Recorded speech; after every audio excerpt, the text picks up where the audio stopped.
ከዛጌ ወገን የእስራኤል ወገን ለሚሆን ላይኩኖም አምላክ በመለሰ ዘመን የተክለ ሃይማኖት አባት ጸጋ ዘአብና እናቱ እግዚአብሔር ሞቱ።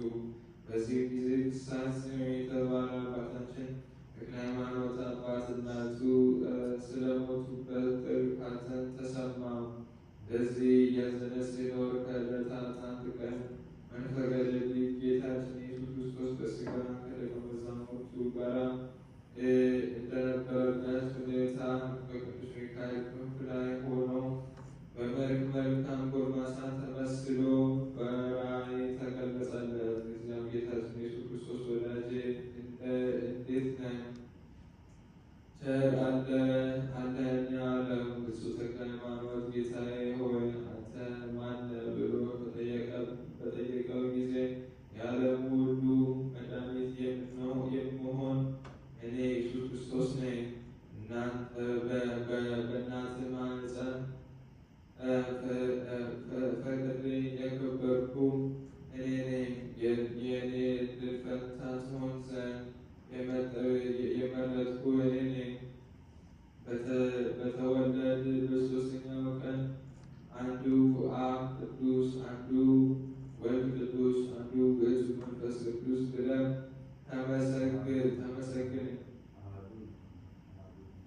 አሐዱ ውእቱ መንፈስ ቅዱስ ብለህ ተመሰግነኝ ዘንድ ሀብተ መንፈስ ቅዱስን ያሳደርኩብህ እኔ ነኝ።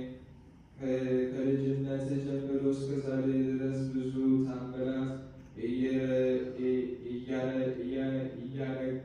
እያደረግሁ በእናንተ እጅ ሕሙማን ያዳንኳቸው እኔ ነኝ። ወደፊትም አደርግልሃለሁ።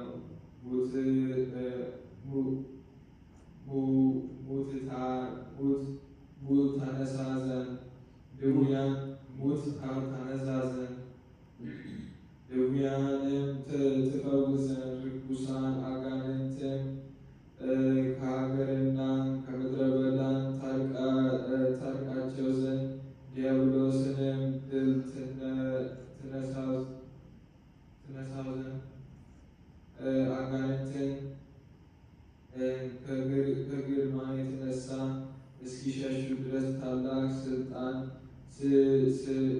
ሰጥቻለሁ አለ። ይህንም ብሎት ልዑላት ክቡራት በሚሆን እጆቹ ባረከውና እነሆ መንፈስ ቅዱስ ተቀበል ብሎ ሀብተ ሲመት አደረሰበት አሳደረበት። ይልቁንም በምድር የሳልከው በሰማይ የተረሳ ይሁን፣ በምድር የፈታው በሰማይ የተፈታ ይሁን። አንተ የሰማኸኝ በመስማቱ ነው።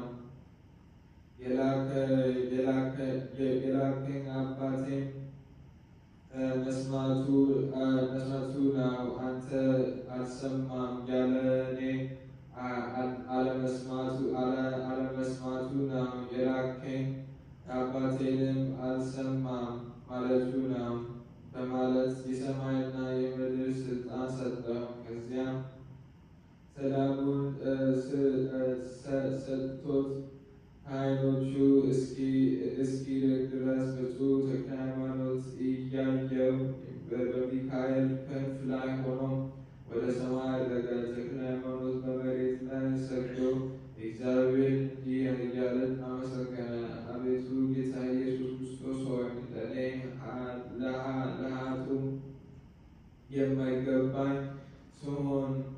ሲሆን ይህን ሁሉ ጸጋ የሰጠኝ ስምህ በሰማይና በምድር የተመሰገነ ነው አለ።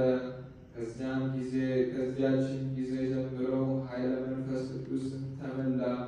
በተናገረውም